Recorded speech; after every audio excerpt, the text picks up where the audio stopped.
Bubba, we will start this brand new hour. First of all, welcome back, Bill Bubba Bussey. There he is, ladies and gentlemen. Rick, glad to be here. And, I don't know how he made it to the table with all those trophies he's got to tote around Coach now. Kirby Smart. Welcome, hey, Coach. Georgia Bulldogs. They don't let you carry them. Yeah. So you got to put them in a closet and lock them up. Coach. Congratulations. Thank you, man. What a difference 2 or 3 years makes, huh? How about it, man?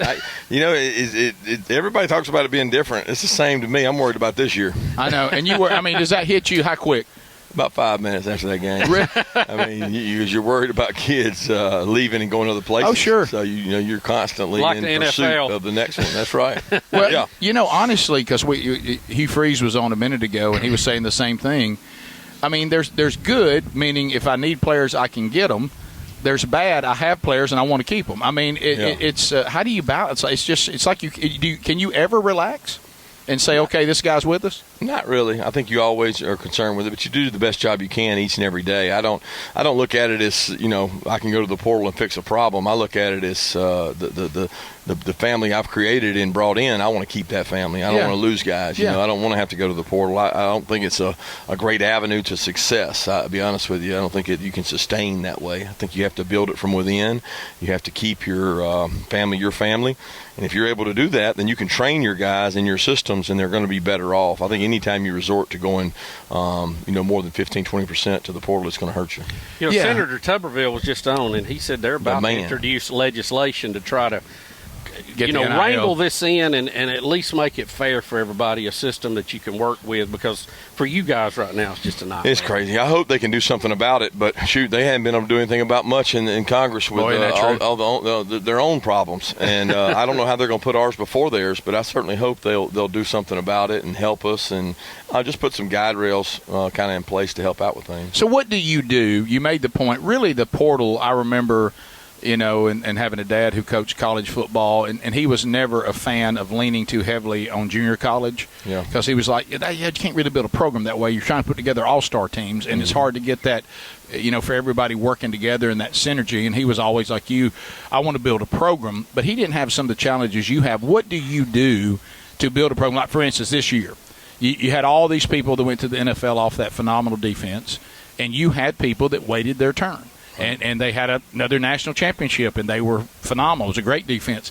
What do you do to keep those second guys, or I'm 2 years away guys, from saying, I think I could be starting for somewhere else? What do you do to overcome that? Well, number one, we play them. Right. I think it's a mistake to say that they wait their turn. I see what don't you're believe saying, in anybody waiting their turn. We had a lot of guys play that national championship year. They had a role. They were third down. They were this. Got it. We celebrate them. The next thing we do is we show them the proof. That Quay Walker was a second-year player and played on special teams. His third year he started. His fourth year he started, and he got picked in the first round. There you go. There's a recipe for success. It's not instant success. No NFL evaluators ever come to me and said, did he play as a freshman? How many snaps did he play as a freshman? Right. Did he start?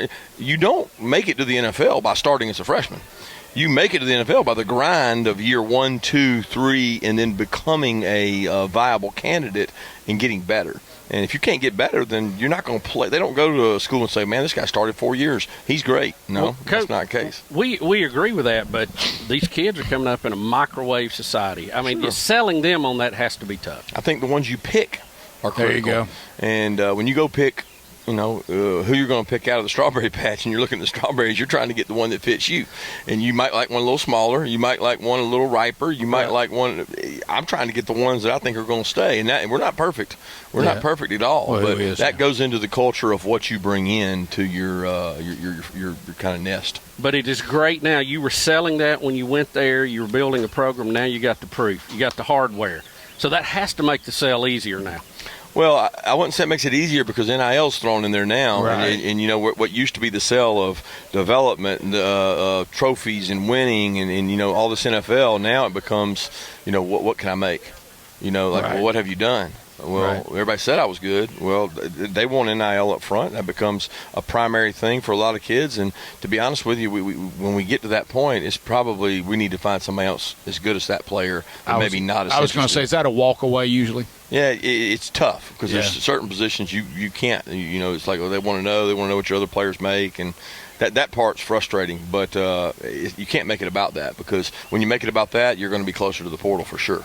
So from a rule standpoint, you can't go in talking NIL, right? Don't you? Right. You got to get the player, and then once they're committed, you can talk about it, right? Or how does that work? You can sell what your program has been able to do NIL-wise. Right. So you're able to say, hey, look, here's Jordan Davis. Jordan Davis was the #1 defensive tackle in the country. He was also, here's what he made in NIL from his outside income. You're allowed to sell those things that your players have done, whether it's a Brock Bowers, a Darnell Washington, a Stetson Bennett. They've all had success in NIL. That's the part you're able to sell. But it's just gotten tougher and tougher. I'm going to ask you one question that probably is a little bit unfair, but I don't get to talk to you that much, so I'm going to ask you. And if you're like, I don't really know. When we saw the national championship game this year, did that show us the gap between the TCUs and the Georgias, or did Georgia just play really, really well? That's an impossible question. Yeah. I said it was unfair. It is. I mean, it's because we played well, but I know Coach Dykes well. He's got a really good football team. We watched them play all those games. They didn't play it at their best, and we played well. And combine that with turnovers, and combine that with a little bit of momentum. When things start sliding, we've all been in those games when it slides. I mean, and I've been the other way. We played Missouri, and Missouri played well. That's and true. We started really slow, and you play on the road. I mean, there's so many factors that go into that. I would not say that there's a gap that big between anybody. Okay, you could go back and play the same game again. You may still win it. It could land 5 different ways. Right, yeah. But do you feel like playing in the SEC, it obviously gives you an advantage because of the level of competition? Absolutely. Here we go. Barkley. I don't want no part of that. I don't want no part of that. Look at that right there. That's what they're supposed to look like. Yeah, that's right. Yeah. That's it. Yeah, but Barkley said he tried football. It wasn't his thing. Like I heard him tell that story about all that hitting. He said he didn't like all that hitting. Worst day of his life. Hey, if you can play basketball, stick to basketball. Let me assure you. He was doing a little bit of bumping in that lane too. That's right. Yeah, that's a little different. Some big old boys. So I know you always try to come up with what's going to be our theme for this new season. Yeah. Have you already got yours? Nah, I hadn't got there yet. I get through summer workouts and get to media days and kind of see what the narrative is out there. But I don't try to jump on it too soon. It's important to let it happen. Yeah, let it be the real deal. I guess every team, you have to watch their personality rise up out of them. Yeah, June, July, they'll be out there in the heat working. We'll find out what we're made out of in those summer workouts. Oh, man. Coach, we talk a lot about the players. What about coaches? It's hard to hold on to coaches nowadays too, right? That's true. Well, it's tough. I think we've done a good job keeping our guys from – I mean, look, if you win, they're going to come get you. If you lose, they're going to fire you. So you're never staying the same. That's right. Like you can't hang out in the middle and not at Georgia. But the NFL has come down and started to take some of our guys, and it's a little easier lifestyle, to be honest with you, because the players in the NFL are under a contract and they have free agents and they have a collective bargaining agreement. They got a lot of different things that we don't have in college. So that part's been tough. I've tried to think outside the box at how I can give guys more time off. Yeah. And that might include a Friday or a Monday to tag to a weekend to make it a 4-day weekend, because you're just trying to make the living environment better. Yeah. Thanks, Coach, for taking time to be with us. Congratulations again. And hopefully we'll be sitting here again next year talking about another one. I hope so. It was great. Kirby Smart, head football coach, Georgia Bulldogs. Thank you for taking time to be with us. We'll come back. You heard Charles is here.